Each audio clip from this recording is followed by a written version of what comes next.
তার থেকে বলা হয় যে সন্দেহ করা হচ্ছে এটা একটি সন্ত্রাসবাদী হামলা। কিন্তু কারা যুক্ত, কোন সংগঠন যুক্ত, সেগুলো স্পষ্টভাবে কোনো নাম করা হয়নি। কিন্তু যে সমস্ত গাড়ি মানে ব্যবহার করা হয়েছিল, একটা গাড়ি ক্রমশ হাত বদল হতে থাকলো, সবগুলো থেকে দেখা গেল যে জম্মু কাশ্মীরের মেডিকেল কলেজের বেশ কিছু ডাক্তার, যুবা ডাক্তার, তারা এর সঙ্গে, এই গাড়ি বদলের সঙ্গে যুক্ত ছিল এবং সন্দেহ করা হচ্ছে যে এদের কোনো হাত নেপথ্যে রয়েছে। অর্থাৎ কাশ্মীরের বেশ কিছু উচ্চশিক্ষিত যারা আর কি যে কোনো ভাবেই হোক তাদেরকে ইন্ডক্ট্রিনেট করা হয়েছে বা চরমপন্থায় তারা বিশ্বাসী। এর মধ্যে তো একজন ছিলেন মহিলা, তিনি তো বিদেশেও চলে গিয়েছিলেন। তিনি একটা সময় নাকি এত প্রগতিশীল ছিলেন যে হিজাবও পড়তেন না, অথচ তিনি কিন্তু একটা ইসলামিক মৌলবাদের ভীষণ দর্শনে তিনি বিশ্বাসী হয়ে উঠলেন। কিভাবে ঘটলেন? আজকে কিন্তু এই ঘটনাগুলো ঘটছে যে এই ধরনের উচ্চশিক্ষিত অভিজাত পরিবারের সন্তান, তাদেরকে কিন্তু দীক্ষিত করা হচ্ছে চরমপন্থায়। এই প্রসঙ্গে তো বলে রাখা ভালো যে খুবই কাকতালীয় হলেও যে এইবারে কলকাতায় দুর্গাপূজার সময় যেটা রক্তবীজ 2 যে সিনেমা প্রকাশিত হয়েছে, যেটা আমার লেখা বইয়ের ভিত্তিতে হয়েছিল, সেখানে কিন্তু এইটাই ছিল যে টেররিস্ট সে কিন্তু একজন ডাক্তার এবং সে উচ্চশিক্ষিত, সে কিন্তু দীক্ষিত হয়।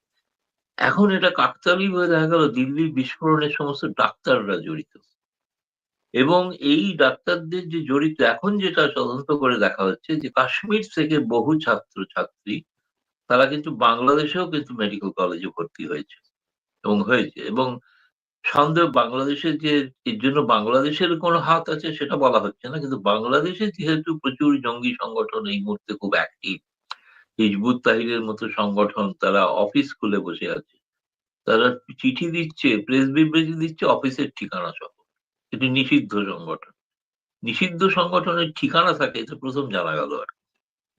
মানে তাকে ওখানকার পুলিশ কিছুই করছে, অথচ তারা রাস্তায় মিছিল তো করেই ছিল। কারণ এদের দ্বারা কোনোভাবে এই সুযোগে তাদেরকে দীক্ষিত করে তোলা হয়েছে কিনা সন্ত্রাসবাদী আদর্শে এবং একটা ভারত বিরোধী জেহাদ করার জন্য, এগুলো আমি এখনো বলবো এটা কিন্তু একটা প্রাথমিক পর্যায়ে রয়েছে। তদন্ত কিন্তু চূড়ান্ত নয় এবং চূড়ান্ত কোনো রায়ও কিন্তু দেওয়া হয়নি যে এরা কাশ্মীরি ডাক্তাররাই যে যারা পড়তে গিয়েছিল বাংলাদেশে তারাও যে যুক্ত, এটা কিন্তু বলা হয়নি এখনো। এটা বললে ভুল বলা হবে, সেটা এখনো হয়নি, কিন্তু তদন্তের আওতায় তারা রয়েছে। এই সঙ্গে উল্লেখ করে একটা গুরুত্বপূর্ণ ঘটনা আগামী 20শে নভেম্বর দিল্লিতে ঘটতে চলেছে, সেটাকে বলা হয় Colombo security dialogue. Colombo security ডায়ালগের মূল উদ্দেশ্য মূলত 4টি দেশ থাকে, শ্রীলঙ্কা, মালদ্বীপ, ভারত এবং আরেকটি দেশ, তার সঙ্গে বাংলাদেশ 2024 সালে অবজারভার থেকে তারা সদস্য পদ হয়েছিল, ফলে এখন 5টি দেশ, আরেকটি দেশ আছে অবজারভার যেটা সিলস। তাদের একটি জাতীয় নিরাপত্তা উপদেষ্টাদের বৈঠক হচ্ছে। এই বৈঠকের বিষয়ই হচ্ছে সন্ত্রাসবাদ দমন এবং তার সঙ্গে সামুদ্রিক নিরাপত্তা বজায় রাখা ইত্যাদি। এখানে কিন্তু এই প্রথম, মানে 5ই আগস্টের পর, এর আগে একজন বাংলাদেশের শীর্ষ পর্যায়ের জ্বালানি উপদেষ্টা ভারতে এসেছিলেন, কিন্তু তার সঙ্গে কোনো দ্বিপাক্ষিক বৈঠক কারোর হয়নি। তিনি এনার্জি একটা সম্মেলনে এসেছিলেন, সেটা করে চলে গিয়েছিলেন। কিন্তু এই প্রথম বাংলাদেশের উচ্চ পর্যায়ে এবং যাকে প্রায় ধরা যায়, বলা যায় নাম্বার 2 ইউনূস গভর্নমেন্টের, সেই খলিলুর রহমান, জাতীয় নিরাপত্তা উপদেষ্টা, তিনি ভারতের ন্যাশনাল সিকিউরিটি অ্যাডভাইজার অজিত ডোভালের আমন্ত্রণে আসছেন এবং সেই দিনটা নিশ্চিতভাবে, এবং যেটা অনুমান যে সম্ভবত কোনো একটা এই বৈঠকের ফাঁকে সাইড লাইনে একটি আলোচনাও হতে পারে, যে আলোচনায় আমার ধারণা অতি সাম্প্রতিক যে বিস্ফোরণের ঘটনায় কিছু যদি কোনো লিড থাকে, যেগুলো এখনো গোপন রাখা হয়েছে, প্রকাশ করা হয়নি, বা বাংলাদেশে যেভাবে সন্ত্রাসবাদী সংগঠন মাথাচাড়া দিয়ে উঠছে এবং যেভাবে তাদের অনেক গতিবিধি সম্প্রতি বেড়েছে, প্লাস পাকিস্তানের যেভাবে গোয়েন্দা সংস্থা অ্যাক্টিভ হয়ে গেছে বাংলাদেশে, এই সমস্ত বিষয় আলোচনাতে উঠে আসতে পারে এরকম একটা সমাজ। মানে এই সময় যে বাংলাদেশকে আমন্ত্রণ জানানো ভারতে, এবং একজন উচ্চ পর্যায়ের যিনি প্রতিনিধি ইউনূস সরকারে, বলা যেতে পারে যিনি ইউনূসের দূত, তিনি আসছেন এবং তার আলোচনায় কিন্তু এই সমস্ত প্রভাব, তুমি যেটা বলছো যে ওই আঞ্চলিক রাজনীতির ক্ষেত্রে সামগ্রিকভাবে এই দক্ষিণ এশিয়ায় কি প্রভাব পড়ছে, বা কিভাবে সন্ত্রাসবাদ মাথাচাড়া দিচ্ছে, বা কারা কারা কিভাবে এর সঙ্গে যুক্ত হচ্ছে, কোনো নেটওয়ার্ক তৈরি হয়েছে কিনা, এই বিষয়গুলো কিন্তু গভীরে একটা আলোচ্য বিষয়ের মধ্যে রয়েছে বলে, এটা কলম্বো সিকিউরিটি ডায়ালগ বলে যেটা নাম দেওয়া হয়েছিল, তার কিন্তু চার্টারের মধ্যে এগুলো আছে। তার সনদেই এগুলো লেখা আছে যে এই বিষয়ে যখনই বৈঠক হবে তখনই এই বিষয়ে বৈঠক হবে। আপনি আপনি আর বলছেন উল্লেখ এই করে একসঙ্গে একটা বলে শেষ করিনি, 2024 সেপ্টেম্বরে একটি বৈঠক ছিল, তখন কিন্তু বাংলাদেশের থেকে প্রতিনিধি কেউ আসেন।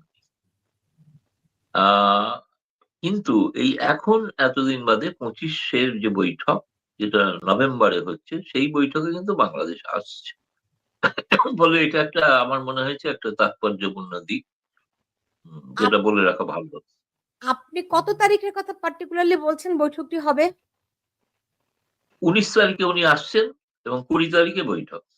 ওকে, 20 আমার নভেম্বর তথ্য আছে তাতে করে 18 তারিখে এই মাসের 18ই নভেম্বর খলিলুর রহমান এবং তার সঙ্গে আরেকজন জহির, এই দুইজন এই বৈঠকে অংশ নেবেন। মানে এই দুইজন ভারতে যাবেন। এখন এই বৈঠক উপলক্ষে কিনা আমি জানি না। না, এই বৈঠক উপলক্ষে আসছেন, এই যে তাকে আমন্ত্রণ জানানো হয়েছে। ওকে, আমি বলছি ভারতের পক্ষ থেকে তিনি আমন্ত্রিত অতিথি, আমন্ত্রিত অতিথি হিসেবে তিনি যোগ দেবেন সেখানে। জাহির তিনি তার পরিচয় সম্ভবত ওই ন্যাশনাল সিকিউরিটি অ্যাডভাইজারের সহযোগী হবেন, কোন একজন, তার তার কোনো পরিচয় আমি অ্যাসিস্ট্যান্ট জানি হবে। না, কিন্তু নাম মিস্টার জহির হ্যাঁ, এইটুকু নাম তো শুনেছি, আমিও শুনেছি, এবং শুনে এটাও জেনেছি এর সঙ্গে মানে একজন অ্যাসিস্ট্যান্ট থাকে, অন্তত কেউ হয়তো ফাইল টাইল ইত্যাদি নেবে তো সঙ্গে, সেই রকম আর কি। সে কোনো কি ধরনের লোক আমি জানি না, বা ওকে কোনো গোয়েন্দা, বিশেষ গোয়েন্দা কিনা আমি তাও জানি না। ওকে ন্যাশনাল আমার সিকিউরিটি অ্যাডভাইজার তিনি মঞ্জু ভাইয়ের থাকবেন কাছে, বৈঠকে। জি মঞ্জু ভাইয়ের কাছে যাওয়ার আগে গৌতম লাহিড়ী, আমি আর একটা জিনিস শুনতে পেয়েছি, যে ডাক্তারদের কথা আপনারা বলছেন যে বিভিন্ন রকম তারা জঙ্গি কার্যক্রমে জড়িত হয়ে পড়ছে, এরকম আমি দুজন ডাক্তারের কথা শুনেছি যারা বাংলাদেশে পড়ালেখা করেছে। বাংলাদেশি নাগরিক কিনা আমি বলতে পারবো না, কিন্তু তারা বাংলাদেশে পড়ালেখা করেছে। এরকম কোনো তথ্য আপনার কাছে আছে নাকি? নির্দিষ্টভাবে কোনো তথ্য নেই, কিন্তু এটা ঘটনা যে এটা কাশ্মীর থেকে প্রচুর ছাত্র বাংলাদেশে মেডিকেল কলেজে পড়তে যায়। তার কারণ হচ্ছে যে অন্যান্য জায়গার তুলনায় বাংলাদেশের মেডিকেল কলেজের পরীক্ষার ফিস অনেক কম, মানে ভর্তির ফিস অনেক কম। সে কারণে সেখানে একটা, এবং এটা ভারতের যেটা বাংলাদেশ মিশন, তারাই কিন্তু পাঠায়, তারাই পাঠায় এই ছাত্রদের বা ছাত্রীদেরও। ফলে সেখানে তাদের কেউ এর মধ্যে জড়িত আছে কিনা প্রমাণ না, কিন্তু আমি বলছি তো সেটা তাদের সরকারের গোয়েন্দা, আমাদের ভারতের গোয়েন্দাদের নজরে আছে বিষয়টা। নির্দিষ্টভাবে দুজন আছে কিনা, থাকলেও তারা বাংলাদেশি কিনা মনে হয় না, আমার মনে হয় তারা হয়তো হতে পারে ভারতীয় নাগরিক। এবং কারণ তারা পড়াশোনা করতে গিয়েছিল, গিয়ে হয়তো সেখানে চরমপন্থায় দীক্ষিত হয়েছে, হলেও হতেই পারে, অস্বাভাবিক কিছু নয়। কারণ বাংলাদেশের যে বেসরকারি বিশ্ববিদ্যালয়গুলো, যেগুলোতে অনেক উচ্চশিক্ষাত অভিজাত পরিবারের সন্তানরা, তাদের তো আমরা দেখেছি যে এই জুলাই বিপ্লবের নামে যে আন্দোলনের সময় তাদের যে সংশ্লিষ্ট হওয়া, তাদের যেভাবে মানে ব্রেন ওয়াশ করা, মানে একটা আওয়ামী লীগ সরকারের বিরুদ্ধে এই যে আন্দোলনটাকে সরকার পতনের দিকে নিয়ে যাওয়া, এটা তো একটা বোঝাই যায় যে সম্পূর্ণভাবে তাদের দীক্ষিত করা হয়েছিল। এটা মেটিকুলাস প্ল্যান এবং অনেক কাল ধরেই করা হচ্ছিল আর কি। জি, এটা শুধুমাত্র প্রাইভেট বিশ্ববিদ্যালয়গুলো যে এই জুলাই আন্দোলনের সময় করেছে তা না, এর আগে হলি আর্টিজানে যারা আক্রমণ করেছে তারাই প্রাইভেট বিশ্ববিদ্যালয়েরই কিন্তু। তো আমি একটু মঞ্জুরুল হক আপনার কাছে জানতে চাই যে দেখুন, দিল্লি বিস্ফোরণ এটি একটা দিল্লির জন্য একটা অনেক বড় ঘটনা, সেই এবং তারা এটিকে সন্ত্রাসী হামলা বলে চিহ্নিত করেছে। সেই ঘটনা তদন্তে তারা এতটা সময় নিচ্ছে, এটি এটিকে কিভাবে করে দেখেন যে এখনো পর্যন্ত কোনো গোষ্ঠীকে দায়ী করা হয়নি, একটা গুঞ্জনও আছে এ নিয়ে। তো আপনার কাছে কি মনে হয় এতটা সময় নেয়ার কারণটা কি? সঙ্গত, সময় নেওয়াটা খুব সঙ্গত। কারণটা হচ্ছে যে আহ চরমপন্থী হামলা হলে যেটা হয় সাধারণত, যে আইসিস যদি কোনো হামলা করে বা এই ধরনের আন্তর্জাতিক খ্যাতিসম্পন্ন যে সন্ত্রাসবাদী গোষ্ঠী যারা হামলা করে, তারা সরাসরি স্বীকার করে যে এটা আমরা করেছি। তো এরকম কোনো স্বীকারোক্তি এখানে আসেনি। আর পেহেলগামের ঘটনা যেমন ওরা যারা ধরা পড়েছিল তারা সরাসরি স্বীকার করেছিল যে আমরা সীমান্ত পার হয়ে এসেছি এবং আমাদের অধিকাংশ এলাকা এখানে ছিল কাশ্মীরে, তাদের সাথে। তো এখানে এরকম কোনো বিষয় নেই, এখানকার সবাই হচ্ছে ভারতীয় নাগরিক। তো ভারতীয় নাগরিকরা যখন ঘটনাটা ঘটাচ্ছে তখন হুট করে আপনি এখানে আরেকটা দেশ বা একাধিক দেশকে জুড়ে দেওয়ার আগে তদন্ত শেষ করতে হবে। তদন্ত শেষ না করে আপনি এটা কোনো বিবৃতি দিতে পারেন না, বিবৃতি দিলে সেটা ঠিক যথাযথ হয় না। তো আমি যতদূর কালকে জেনেছি সেটি হলো যে প্রাথমিক তদন্ত রিপোর্ট যেটা জমা পড়েছে ক্যাবিনেট কমিটির, যে বিশেষ ক্যাবিনেট কমিটির বৈঠকে যেটা জমা দিয়েছেন, খুব এক্সক্লুসিভ যে বৈঠকটি হয় 5 জনকে নিয়ে, তো সেখানে যেটা ধারণা করা হয়েছে যে এটার ভিতরে আরডিএক্স আছে, এটার ভিতরে অ্যামোনিয়াম আছে। তো এইটা সম্পূর্ণটাই ম্যানুফ্যাকচারিং হয়েছে এখানে, অর্থাৎ ফরিদাবাদে হোক, দিল্লিতে হোক, কাশ্মীরে হোক, যেখানেই হোক, এখানে ম্যানুফ্যাকচার হয়েছে। এবং এটা বাইরে থেকে এসে কোনো মিসাইল না বা কোনো টাইম বোমা না, এটা একটা বিস্ফোরক ছিল একটা পাত্রের ভিতরে। সেই বিস্ফোরকটা এমন একটা জায়গায় ছিল গাড়ির যেখানে এটা করা হয়েছে। এটি হচ্ছে একটি মত। আর একটি মত হচ্ছে যে প্রধান যে ব্যক্তিটির নাম আসছে, যে উমর, ডাক্তার মোহাম্মদ উমর, যিনি মারা গেছেন, আত্মঘাতী হয়েছেন, তার একটি হাত পাওয়া গেছিল গাড়ির বাইরে। তো সেই হাতটি নিয়ে তার বাবা মায়ের সঙ্গে ডিএনএ টেস্ট করিয়ে পজিটিভ পাওয়া গেছে, তা অর্থাৎ ওটি উমরেরই হাতের একটি অংশ। তো বলা হচ্ছে যে উমর যখন দেখলো যে তার 2-3 জন সহযোগী গ্রেপ্তার হয়েছে এবং তারা দীর্ঘদিন ধরে এখানে বিস্ফোরক জমাচ্ছিলেন, 3000 কেজি বিস্ফোরক তো চারটিখানি কথা না, একদিনে জমার কথা না, এইটা বারে বারে বারে বারে এসে একটা জায়গায় জমা হওয়ার কথা। তো যখন উনি দেখলেন যে তার 2 জন সাথী গ্রেপ্তার হয়েছেন এবং তারা মুখ খুললে তার যে অবস্থান সেটি প্রকাশ হয়ে যাবে, তাই তিনি তড়িঘড়ি করে এই ঘটনাটি ঘটিয়েছেন। গোয়েন্দাদের আরো ধারণা যে এটি তারা ঘটাতে চেয়েছিলেন 26 জানুয়ারি, ভারতের একটি বিশেষ দিন। সেই দিন ওখানে গ্যাদারিং খুব বেশি হয়, জনসমাগম বেশি থাকে, সুতরাং ক্যাজুয়ালিটিও বেশি হবে, সেরকম একটি ধারণা করে তারা প্রথমে চেষ্টা করেছিলেন দিওয়ালির সময় ঘটানোর জন্য। কি কারণে সেটা পারেনি, তারপরে তারা প্ল্যান নিয়েছিলেন 26 জানুয়ারি ঘটানো হবে। তো সেইটার আগে হুট করে এই দুজনকে সন্দেহভাজন হিসাবে গ্রেপ্তার করার পরে এই উমর সাহেব, ডাক্তার উমর, তিনি এই গাড়ির ভিতরে এটি নিয়ে ওখানে রওনা হয়েছে, বিস্ফোরণটি ঘটিয়েছে। এখন বিস্ফোরণটি গাড়ির তাপে, ইঞ্জিনের কাছে রাখার কারণে তাপে বিস্ফোরিত হয়েছে না তিনি নিজে ডেটোনেটর দিয়ে বিস্ফোরণ করেছেন, এই বিষয়টি কিন্তু তদন্ত রিপোর্টের এই প্রাথমিক যে রিপোর্টটি জমা হয়েছে সেখানে আসেনি। হয়তো চূড়ান্ত রিপোর্ট যখন জমা হবে তখন সেখানে আরো পরিষ্কারভাবে আসবে যে কিভাবে বিস্ফোরণ ঘটানো হয়েছে, আরডিএক্স গুলো কোন জায়গা থেকে নেওয়া হয়েছে, বা এই যে প্লাস্টিক এক্সপ্লোসিভ গুলো কোত্থেকে এসছে, উৎস কি, কে কে এখানে ক্যারিয়ার, সেই ক্যারিয়ারের ভেতরে অন্য কোনো দেশের কোনো স্লিপার সেল আছে কিনা, এই জিনিসগুলো তখন কিন্তু প্রকাশ হবে এবং সেটা মিডিয়াতে আসবে তখন। এখন পর্যন্ত যে যতটুকু মিডিয়াতে এসছে তাতে করে নির্দিষ্টভাবে প্রতিবেশী কোনো দেশের নাম উচ্চারণ করা হয়নি। ইতোমধ্যে কাকতালীয়ভাবে বাংলাদেশের 4 জন অধিবাসী বাংলাদেশি, তাদেরকে মুর্শিদাবাদ থেকে গ্রেপ্তার করা হয়েছে। তাদের সাথে এর কোনো সম্পর্ক আছে এরকম কোনো বক্তব্য আসেনি। তারা হয়তো নর্মালি বাংলাদেশ থেকে এসছে, এখানে সন্ত্রাসী কর্মকাণ্ড করতে চায়, বা নিছকই পেটের দায়ে এসছে এখানে কাজকর্ম করতে চায়, সেটা আমরা এখন পর্যন্ত জানি না, মিডিয়া জানায়নি। মিডিয়ার বক্তব্য হচ্ছে যে বাংলাদেশ বা পাকিস্তান এই দুই দেশের কারোরই কিন্তু নির্দিষ্ট করে নাম নেওয়া হয়নি যে তাদের এখানে সংশ্লিষ্টতা রয়েছে, নেই। কিন্তু তো কিন্তু এই ঘটনায় কারো নাম সরকারিভাবে বা অফিসিয়ালি কারো নাম নেওয়া হয়নি, এই কথা সত্য। কিন্তু নানানভাবে 3টি দেশের নাম তো আসছে। গৌতম লাহিড়ী, আপনাকে প্রশ্ন রাখছি, 3টি দেশের মধ্যে প্রথমত নাম আসছে পাকিস্তানের, নাম আসছে ইজিপ্টের, টার্কির, নাম আসছে আপনার বাংলাদেশের। এই 3টি দেশের নাম এই ঘটনায় সরকারিভাবে না বলা হলেও নানান সূত্র দিয়ে এই 3টির দিকে ফোকাস করা হচ্ছে। এই 3টির মেরুকরণটা কেমন করে হচ্ছে? না, মেরুকরণ এই কারণেই হচ্ছে যে খুব স্বাভাবিকভাবেই যে বাংলাদেশের সঙ্গে 5ই আগস্টের পর থেকে পাকিস্তানের সম্পর্ক অনেক ঘনিষ্ঠ হয়েছে। প্রায় পাকিস্তানি গোয়েন্দা আর্মি অফিসার প্রায় ডেলি প্যাসেঞ্জারই করছেন। সকালে আসছেন, বিকেলে চলে যাচ্ছেন, থাকছেন, আবার চলে যাচ্ছেন, অন্য কেউ আসছেন। একই সঙ্গে মানে যেটা তুরস্কের সঙ্গেও সম্পর্ক গভীরতা বাড়ছে। আর তুরস্ক হচ্ছে একমাত্র দেশ যেখানে হিজবুত তাহরির নিষিদ্ধ নয়। বাকি সব দেশে নিষিদ্ধ, তুরস্কতে নিষিদ্ধ নয়। তো স্বাভাবিকভাবে একটা যোগসূত্র খোঁজার চেষ্টা হচ্ছে। মানে আমি বলছি না যে এগুলো কোনোভাবেই একটা দেশ বা রাষ্ট্র জড়িত, আমি এটা বলতে চাইছি না।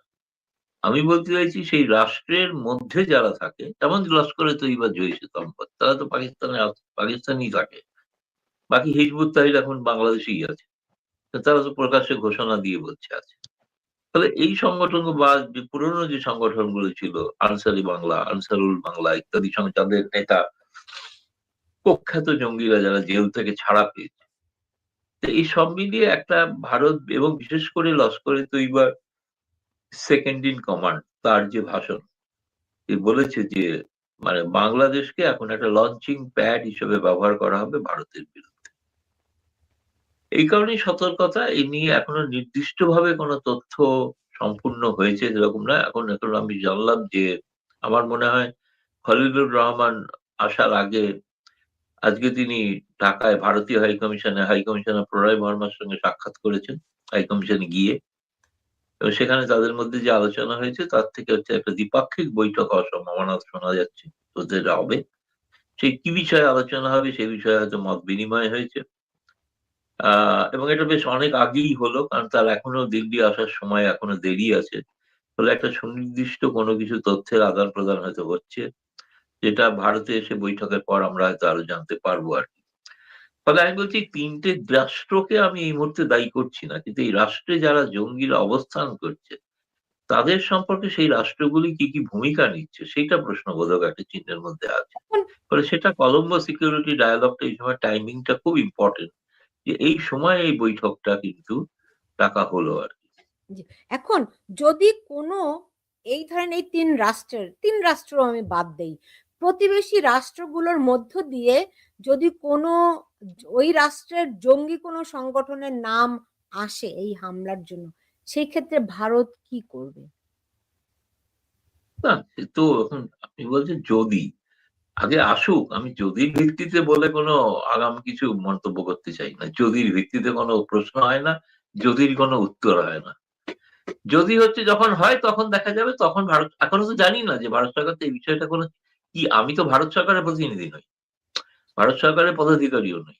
আমি সাংবাদিক হিসেবে খবর সংগ্রহ করি। ফলে ভারত সরকার যখন এই বিষয়টা নিয়ে কোনো সংবাদের সূত্র আমি জানতে পারবো তখনই বলবো। কিন্তু ভারত কি করবে এটা আমি তো আমার আগাম করে মন্তব্য করতে পারি না আর কি, ১ নম্বর। ২ নম্বর কথা, এটা ঘটনা জেনে রাখা উচিত যে ভারতের যেটা পাকিস্তানের বিরুদ্ধে অভিযান ছিল অপারেশন সিন্দুর, সেটা কিন্তু জারি আছে, সেটা স্থগিত নয়। ফলে সেক্ষেত্রে সামরিকভাবে কোনো সিদ্ধান্ত হবে কি হবে না সেটা তখন জানা যাবে, তখনকার বিষয়। কারণ এটা নিয়ে আগাম কিছু হতে পারে, না হতে পারে। এখন দেখুন খলিলুর রহমান আসছেন, তার সঙ্গে আলোচনার পর গোটা ব্যাপারটার একটা ফয়সালা হলো, নির্যাস হলো। বাংলাদেশ প্রতিশ্রুতি দিল যে সেখানে বাংলাদেশের জমি থেকে যদি কোনো ভারত বিরোধী কার্যকলাপ হয় সেটার বিষয়ে তারা সেটা দেখবেন, এরকম যদি তারা প্রতিশ্রুতি দেন, তাহলে তখন সেটা ব্যাপার ভেবে দেখার বিষয় আছে। কিন্তু আগাম এই বিষয়ে পেলেই কি করা হবে, পেলে তো যদি পাওয়া যায়, প্রথম কথা চাওয়া হবে যে যেটা পাকিস্তানের কাছেও চাওয়া হয়েছে, যে সেই সব জঙ্গিদের বিরুদ্ধে রাষ্ট্র উপযুক্ত ব্যবস্থা গ্রহণ করুক, তাদেরকে ন্যায় বিচার করুক, তাদেরকে আইনে বিচারের আওতায় আনুক। এটা তো প্রথম দাবি হবে। জি, মঞ্জুরুল হক, এই যে উম, আহ, কি বলা যায় এটাকে, যে আহ, ঢাকা না দিল্লি, ঢাকা ঢাকা, অনেক স্লোগান এলো তাই না? এখন এই খলিলুর রহমান তার প্রতিনিধি নিয়ে দিল্লিতে যাচ্ছেন তাই না? তো তাদের ক্ষেত্রে সবকিছু ঠিক আছে নাকি? এটা খুব মানে বলা মুশকিল, মানে এই বিষয়টা নিয়ে কথা বলতে গেলে অনেকক্ষণ কথা বলতে হয়। এগুলো আসলে খুব বিরক্তিকর একটি বিষয়, কারণ হিপোক্রেসিরও একটা সীমা থাকে, কিন্তু এই বিষয়গুলোর কোনো আসলে সীমা পরিসীমা নেই এই হিপোক্রেসি। আপনি ধরুন যে যদি এখন ডাটা কালেকশন করে দেই তাহলে দেখা যাবে যে 2024-এর জুলাইয়ের আগের বছর যদি আমরা ধরি 2023-এর জুলাই থেকে 2024-এর জুলাই পর্যন্ত ভারতের সঙ্গে বাংলাদেশের যে বাণিজ্য, সেখানে ভারত থেকে বাংলাদেশে যে পরিমাণ টাকার পণ্য গিয়েছে, ধরুন আহ, এক $1 বিলিয়ন পণ্য, এক মিলিয়ন ডলারের পণ্য গিয়েছে, কিন্তু 2024-এর জুলাই থেকে 2025-এর জুলাই পর্যন্ত বাংলাদেশে পণ্য গেছে 1.5 বিলিয়নের, অর্থাৎ বেশি। তো একদিকে হচ্ছে ভারত থেকে পণ্য আপনি বেশি আনছেন বিগত সরকারের আমলে, আবার পাশাপাশি আপনি সকাল বিকাল নিয়ম করে ভারত বিরোধী বক্তব্য দিচ্ছেন, সস্তা বক্তব্যগুলো রাস্তায় মানুষ খাচ্ছে, জনগণের ভিতরে এটা ভারত বিরোধী সেন্টিমেন্ট আছে, ধর্মীয় কারণে হোক বা যে কোনো কারণেই হোক সেন্টিমেন্ট আছে।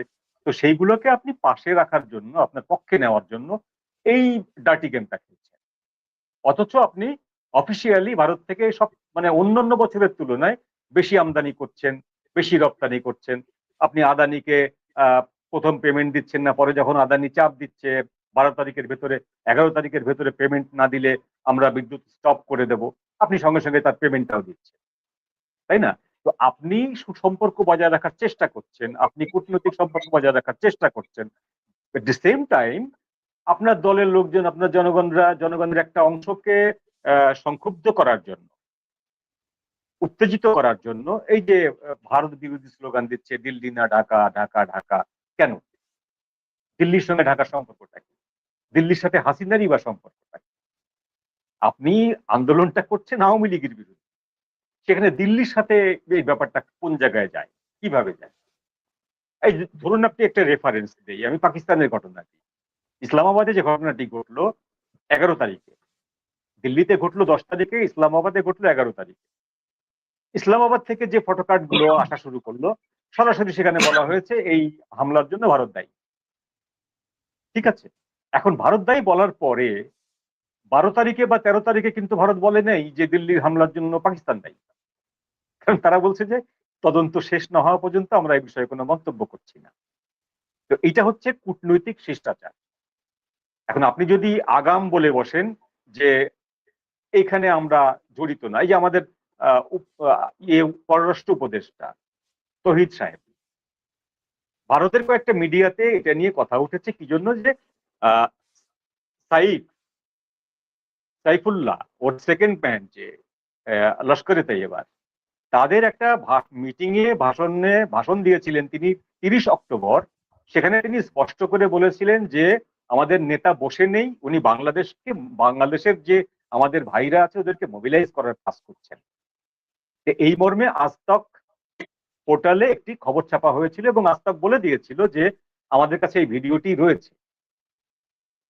এই খবরটি আবার দা ওয়ালে ছেপেছে, অন্যান্য মিডিয়াতে ছেপেছে। তো সেইখানে বলা হচ্ছে যে কথাগুলো, সেই কথাগুলোতে মিন করা হচ্ছে যে বাংলাদেশের একটা সম্পৃক্ত থাকতে পারে, থাকলেও থাকতে পারে। কেউ কিন্তু নির্দিষ্ট করে বলেনি যে বাংলাদেশের সম্পৃক্ততা খুঁজে পাওয়া গেছে, কেউ বলেনি। থাকলেও থাকতে পারে, এই বিষয়ে তদন্ত চলছে। সেখানে তহিদ সাহেব ব্যাপারটাকে নিজের গায়ে টেনে নিয়ে বললেন যে ভারতের এক শ্রেণীর মিডিয়া আমাদের উপর দোষারোপ করেছে, কোনো কিছু হলেই আমাদের দিকে আঙুল করে, আমরা এটা তীব্র বিরোধিতা করছি, আমরা এটা নিন্দা করছি, প্রত্যাখ্যান করছি। এই কথাগুলো বলতে হবে কেন? ভারতের মিডিয়া কি স্পষ্ট করে বলেছে যে বাংলাদেশ দায়ী, বা বাংলাদেশের ভেত থেকে কোনো স্লিপার সেল এসে এটা করেছে এবং বাংলাদেশ সরকার সেই সংগঠনকে পেট্রোনাইজ করছে, দেখভাল করছে বা নিরাপত্তা দিচ্ছে? বলেনি। তো আগাম কেন বলতে হবে? তো আগাম বলার বিপদটা হচ্ছে তহিদ সাহেব এটা বলেছেন। এখন সামাজিক মাধ্যমে যেটা হয় যে এই ধরনের ফটোকার্ডের আপনার লেজিটিমেসি থাকে না খুব একটা, যখন যার খুশি একটা বানিয়ে ছেড়ে দেয়। দেখা যাবে যে পাকিস্তানেরটাও যেটা এসছে মিডিয়ার মাধ্যমে পাকিস্তানি লোকদের কাছে, সেটাও হয়তো কোনো টিকটকার বানিয়ে ছেড়েছে। বাংলাদেশের যেটা এসছে তহিদুল ইসলাম সাহেবের বরাতে, সেটাও হয়তো কেউ ছেড়েছে। চূড়ান্ত বিচারে হয়তো আপনি জিজ্ঞেস করলে বলবে যে না, আমরা এরকম কোনো কিছু বলিনি। তো ওই জন্য সোশ্যাল মিডিয়াতে, যেহেতু যেখানে কোনো ব্যারিয়ার নেই, সোশ্যাল মিডিয়াতে যে জিনিসটি চলে আসে সেইটি আসলে চূড়ান্ত কথা নয়। এটা আমাদেরকে একটু গভীরভাবে বুঝতে হবে। রাইট। জনাব গৌতম লাহিড়ী, আমরা দেখেছিলাম অপারেশন সিন্দুরের সময়টিতে আমেরিকা এক ধরনের ভূমিকা নিয়েছিল। এখন যদি অপারেশন সিন্দুর 2 হয়, সেক্ষেত্রে আমেরিকা ভারতের সঙ্গে কি ধরনের সম্পর্ক মেনটেন করবে? আমরা শুনছি না সাম্প্রতিক সময়গুলোতে আমেরিকা এবং ভারতের সম্পর্ক বেশ উন্নয়ন হয়েছে। না, প্রথম কথা হচ্ছে ভারত সরকারের অফিসিয়াল বক্তব্য হচ্ছে যে আমেরিকার কোনো বক্তব্য, ভারত নিজেই সিদ্ধান্ত নিয়েছিল অপারেশন সিন্দুর এবং স্থগিত সিদ্ধান্ত পাকিস্তানের সঙ্গে যৌথভাবে নিয়েছে। এটা মার্কিন প্রেসিডেন্ট ট্রাম্প যতবারই বলুক, 56 বার বলেছেন, ভারত তাতে কোনো গুরুত্ব দেয়। ফলে আমেরিকার গুরুত্ব দিয়েছেন ভবিষ্যতে কি করবে না করবে। ভারতের সে 71 সাল থেকে আমেরিকা বললেও, সপ্তম নৌবহর পাঠালেও ভারত পাকিস্তানের বিরুদ্ধে যুদ্ধ করতে কোনো দ্বিধাবোধ করেনি। এখনো আমেরিকা অন্য কারোর কথায়, ভারত তার নিজের স্বার্থ দেখে, নিরাপত্তা স্বার্থ দেখে সিদ্ধান্ত নেবে, এবং যদি কোনো সেক্ষেত্রে নিরাপত্তা বিঘ্নিত হয়, আমেরিকা দুনিয়ার অন্য কি বললো না বললো সেটা দেখে ভারত তার সিদ্ধান্ত নেবে না। ভারত যথেষ্ট শক্তিশালী দেশ, শক্তিশালী দেশ, আর নিজস্ব জোর, অনেক জোর আছে আর কি। আর মার্কিন প্রেসিডেন্টকে উপেক্ষা করার মতো সাহসও ভারত রাখে। হুম। কিন্তু দিল্লি হামলার জন্য আমরা যদি দেখি যে জয়শি মোহাম্মদ এবং আনসার গাজাতুল হিন্দকে দায়ী করছে কেউ কেউ, এই ব্যাপারে না, আমি আপনাদের তো বললাম ওই যেটা মঞ্জু ভাই বলেছেন, আমি তার সঙ্গে একমত। কেউ কেউ দায়ী করছেন, কারা করছেন, তাদের ক্রেডিবিলিটি কি সেটা তো আগে জানা দরকার। তারা কারা? কেউ কেউ বললে তো কিছু হয় না। কেউ কেউ তো অনেক কিছু বলছেন। হুম, কেউ কেউ তো বাংলাদেশে অনেক কিছু, আমাদের মানে সাবেক প্রধানমন্ত্রী শেখ হাসিনা সম্পর্কে অনেক কথা বলছেন, কিন্তু সত্য তো কিছু নয়। কিন্তু আপনিও জানেন, আমিও জানি, কোনোটাই সত্য নয়। কেউ কেউ দিয়ে কিছু হয় না। মানে একটা ক্রেডিবল কেউ, হ্যাঁ, যদি বাংলাদেশ সরকার বলেন, কি ভারত সরকারের মন্ত্রী বলেন, রাজনাথ সিং বলেন, তাহলে তার নিশ্চয়ই, বা স্বরাষ্ট্রমন্ত্রী বললেন অমিত শাহ, তখন সেটার একটা গুরুত্ব আছে। কিংবা পররাষ্ট্রমন্ত্রী বললেন যে জয়শঙ্কর, পররাষ্ট্রমন্ত্রীর মুখপাত্র বললেন, তাহলে তার একটা গুরুত্ব। ভারত সরকারের মতামতটা, মুখপাত্রই হচ্ছে ভারত সরকারের মত প্রতিফলিত হয়, অন্য কারোর কথায় নয়। ভারতে তো 140 কোটির দেশে অনেকেই অনেক রকম কিছু বলতেই পারে। তো সেটা এগুলো সরকারের বক্তব্য কিনা সেটা জানা দরকার আগে সেটা। এইগুলোর সঙ্গে খলিলুর রহমানের ভারত সফরের কোনো সম্পর্ক সংযোগ আছে কিনা? না, আমি তো বললাম যে এটা কলম্বো সিকিউরিটি ডায়ালগটা একটা বার্ষিক ডায়ালগ হয়েই থাকে। কাকতালীয় ভাবে দিল্লির বিস্ফোরণ যখন হয়েছে ঠিক তার পরদিন বৈঠকটা ডাকা হয়েছে তা নয়। কারণ খলিলুর রহমানকে আমন্ত্রণ জানানো হয়েছিল এই বৈঠকটার জন্য গত অক্টোবর মাসে। তখন তো কোনো সেরকম ধরনের কোনো ঘটনাও কিছু ঘটেনি। ফলে তিনি গতকাল নিমন্ত্রিত হয়েছেন এরকম নয়।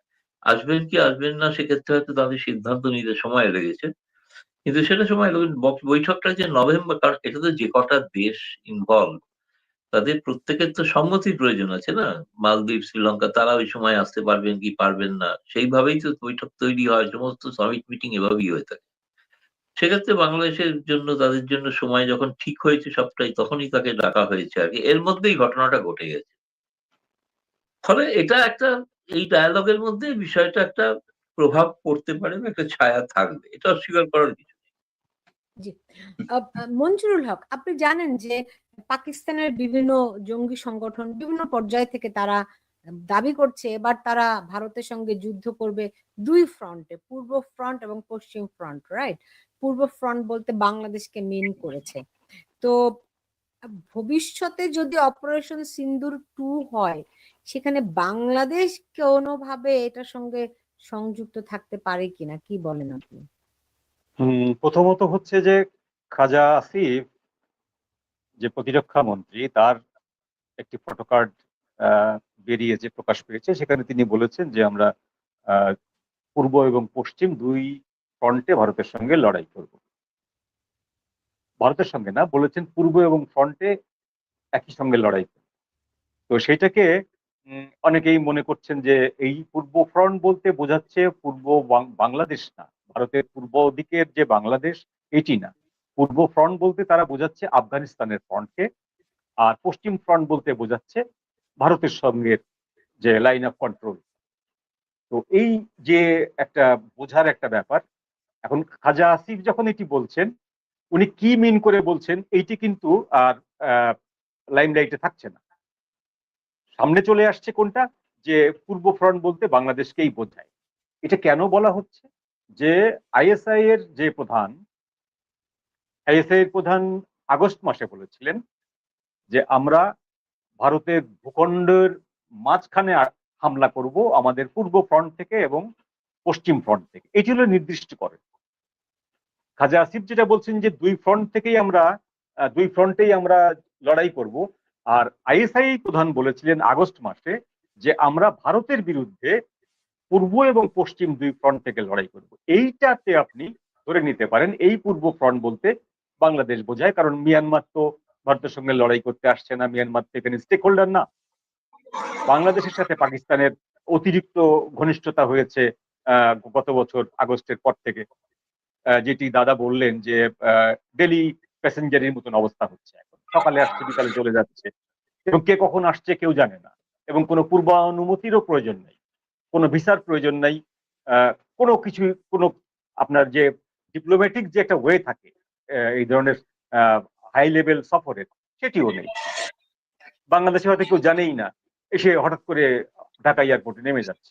ব্যাপারটা এরকম যখন হয়েছে তখন ধরে নেওয়া হয় যে আমরা পূর্ব ফ্রন্টে, এবং এই যে সাইফুল্লাহ যে লস্করে তৈয়বার, সে নির্দিষ্ট করে বলেছে, পূর্ব পাকিস্তান শব্দটি উচ্চারণ করেছে ব্র্যাকেটে বাংলাদেশ, যে আমার ভাইদের সাথে ওখানে কথা হয়েছে, তারা প্রস্তুত গাজওয়াতুল হিন্দ করার জন্য। এখন গাজওয়াতুল হিন্দ আপনি মনে মনে সারাদিন করতে পারেন, কেউ আপনাকে মানা করবে না।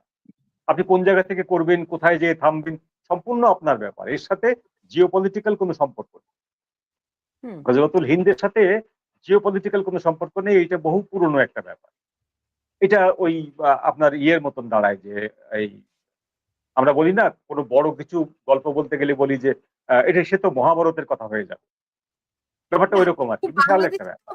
বাংলাদেশে তো আমি একদম মানে মাঠ পর্যায়ে কথা বলে দেখেছি, পোলাপানরে ব্রেন ওয়াশ করানো হয়েছে, গাজাতুল হিন্দের জন্য প্রস্তুত করা হয়েছে তাদেরকে। এখন ঘটনা হলো যে এই ব্রেন ওয়াশ তো আজকে থেকে হচ্ছে না, না, তাই না? আজকে থেকে হচ্ছে না। এখন ধরুন যে আমাদের আমাদের দেশের একজন খুব নামকরা নেতা মৌলানা ভাসানীর আমলে তো ফেসবুক ছিল না, টুইটার ছিল না, ইন্টারনেট ছিল না। তো যে কারণে তার বক্তব্য যেগুলো ফটোকার্ড হয়ে আসে, সেগুলো তার লিখিত ইতিহাস থেকে আসে বা তাকে নিয়ে লেখা ইতিহাস থেকে আসে। তো সেইখানে দুই রকম মতামত পাওয়া যায়। একটা হচ্ছে তিনি বলছেন যে যে বাংলাদেশি যে মানুষটি ভারতের বিরুদ্ধে জিহাদ করে না, সে খাঁটি বাঙালি না, এরকম একটা বক্তব্য দিয়ে একজন এটা ফটোকার্ড ছেড়ে দিল। এখন আপনি ভাসানীকে কোথায় খুঁজে পাবেন যে মৌলানা সাহেব আপনি কি এটা বলেছেন? ওই সেই ভাষা নিয়ে আবার বলছেন যে বেশি ছোটবেলায় আমরা বাংলা রচনায় লিখতাম রবীন্দ্রনাথ বলিয়াছেন বলিয়া আইয়ুব বাচ্চুর গানের কলি লিখে দিতাম। হ্যাঁ, এখন ধরুন সেই ভাষা নিয়ে যখন আবার বলছেন যে এই এইসব নিয়ে বাড়াবাড়ি করো না, বেশি বাড়াবাড়ি করলে তাহলে কি কৃষ্ণচূড়াকে কি ফাতেমা চূড়া বলবা? এটাও কিন্তু তিনি বলছেন যে কৃষ্ণচূড়া বাদ দিয়ে কি ফাতেমা চূড়া বলবা, বলতে পারবো না। তো এই জিনিসগুলো আসলে কোনো ভিত্তি নেই। বাংলাদেশের যারা এই ধরেন যাদের ডেমোক্রেটিক পলিটিক্স করে না, যারা নর্মালি রাজনীতি করে, ক্ষমতার রাজনীতি করে, তাদের কাছে ভারত বিরোধিতা একটা টুলস, বড় একটা টুলস। এই টুলসটা তারা কাজে লাগায় কি জন্য? যে বাংলাদেশের মানুষ ধর্মভীরু, এই মানুষদেরকে যদি এন্টি ইন্ডিয়া, এন্টি হিন্দু একটা একটা রেশনালের মধ্যে নিয়ে যাওয়া হয়, একটা ঘোরের মধ্যে নিয়ে যাওয়া হয়, তাহলে এরা তাদের যে নিত্য নৈমিত্তিক যে চাহিদাগুলো, 5টি মৌলিক অধিকার, সেই অধিকারের কথা ভুলে যাবে। আমরা যাই করি না কেন, আমরা যে ধরনের শাসনটাই চালাই না কেন, এরা সেটা মেনে নেবে, কারণ এদের বৃহত্তর লক্ষ্য হচ্ছে গাজওয়াতুল হিন্দ করা। কিন্তু আপনি জিজ্ঞেস করে দেখবেন যে গাজওয়াতুল হিন্দ মানেটা কি, আপনি কিভাবে পারবেন সেটা? আপনার কয় লাখ সৈন্য আছে, কয় কোটি সৈন্য আছে, আপনার আপনার আপনার সাথে কে আছে, আপনি কিভাবে কি করবেন? এত বড় একটা দেশের বিরুদ্ধে আপনি যে গাজওয়াতুল হিন্দ করবেন, আপনার বেসিসটা কি? কেউ কথা বলতে পারবে না। কিন্তু এটা হলো জনগণকে আপনি যখন টুপি পরানোর চেষ্টা করবেন, আপনি খাঁটি বাংলায় বলছি, যখন আপনি টুপি পরাবার চেষ্টা করবেন, তখন আপনাকে এই ধরনের কিছু আফিম তাদের সামনে দিতে হবে, এই ধরনের কিছু নেশা জাতীয় বিষয়, তারা এটাতে বুঁদ হয়ে থাকবে, আপনি এই সুযোগে শাসন কার্য পরিচালনা করবেন। তো এইটা আমাদের শাসকদের অনেক পুরনো একটা টুলস, ম্যাক্সিমাম শাসকই ব্যবহার করে। আনফরচুনেটলি এইটি আমাদের বিগত শাসকও ব্যবহার করেছে, শেখ হাসিনার আমলেও এটি ব্যবহার হয়েছে। তো এইটা ব্যবহার কেউ কম করেনি। এখন যেটা হচ্ছে একেবারে যাচ্ছে তাই ভাবে ব্যবহার করা হচ্ছে, খুললাম খুললাম। জি। এইটা পার্থক্য এই জায়গায়।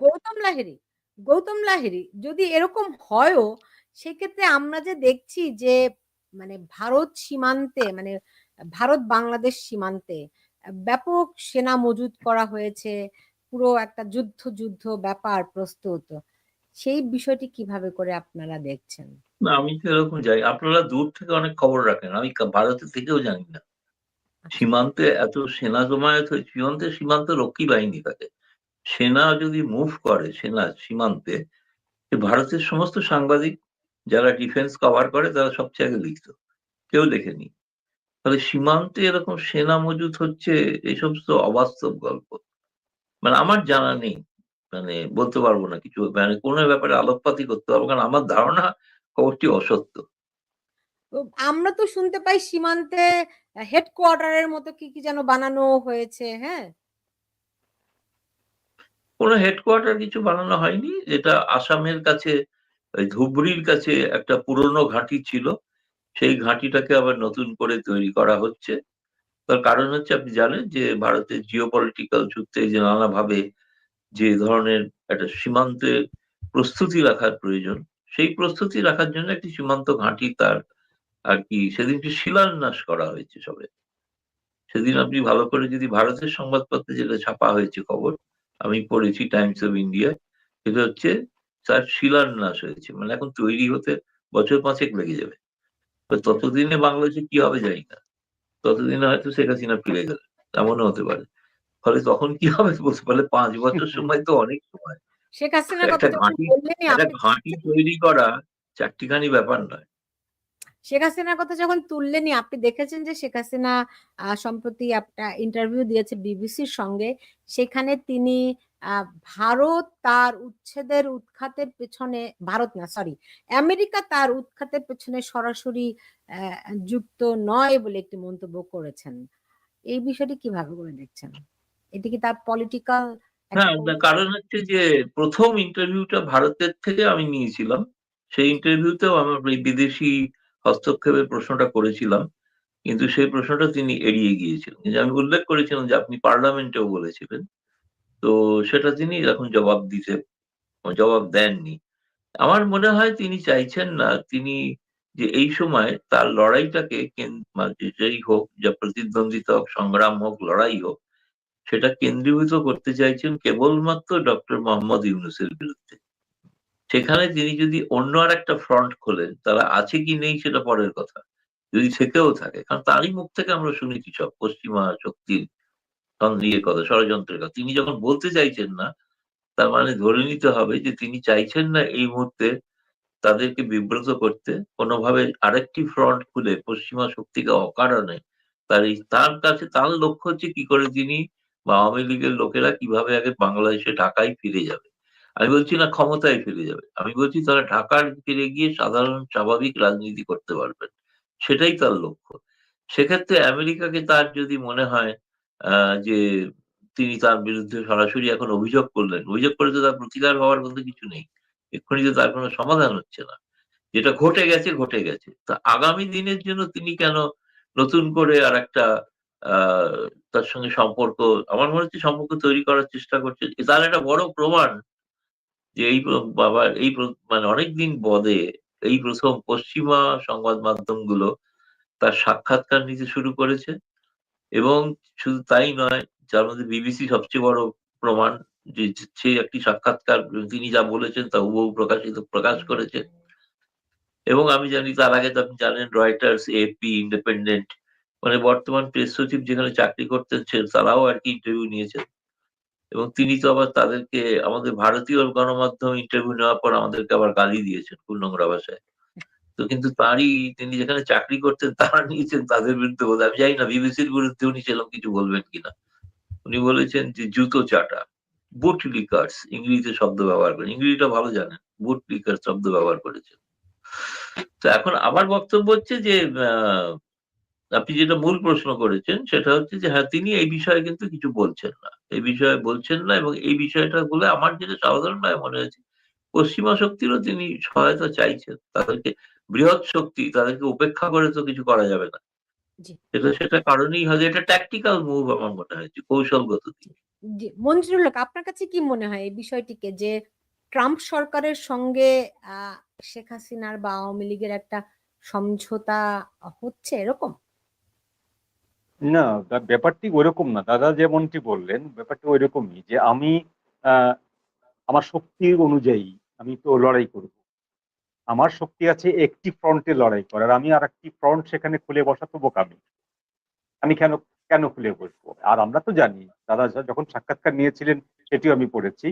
তো আমরা জানি যে উনি কবে কবে কোন কোন সময়ে পশ্চিমা শক্তি বিশেষ করে আমেরিকার বিষয়ে কথা বলেছেন, সেন্ট মার্টিন নিয়ে কথা বলেছেন, সেন্ট মার্টিন দেওয়া হয়নি বলে আজকে আমার এই অবস্থা, সেটি একসময় উনি বলেছেন।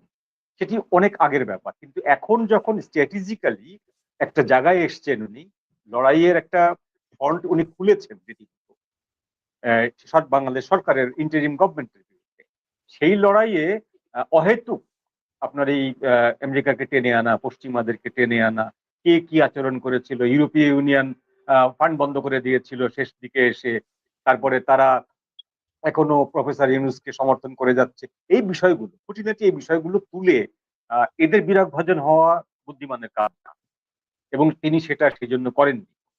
আহ, তিনি খুব জ্ঞানত এই বিষয়টিকে ওভারল্যাপ করেছেন, আমার যেটা মনে হয়, এবং এই টেকনিকটা তার জন্য পজিটিভ, বাংলাদেশের জন্য পজিটিভ। এখন যেটা পজিটিভ, আপনাদের দুজনের কাছে প্রশ্নটি রাখছি যে দেখুন, এখন আপনারা যেটাকে পজিটিভলি দেখছেন কিংবা কূটনৈতিক কৌশল হিসেবে দেখছেন, তিনি যখন মানুষকে বলছিলেন যে পশ্চিমা সাদা একজন তার কাছে সেন্ট মার্টিন চায়, আহ কিন্তু তিনি দেশের 1 ইঞ্চি জমি দেবেন না, আপনাদের কি মনে হয় তিনি শুধুমাত্র দেশের মানুষের উপর ভরসা করেই মানুষকে বিষয়টি জানাতে চেয়েছিলেন, যাতে করে মানুষ তার উপর আস্থা রাখে?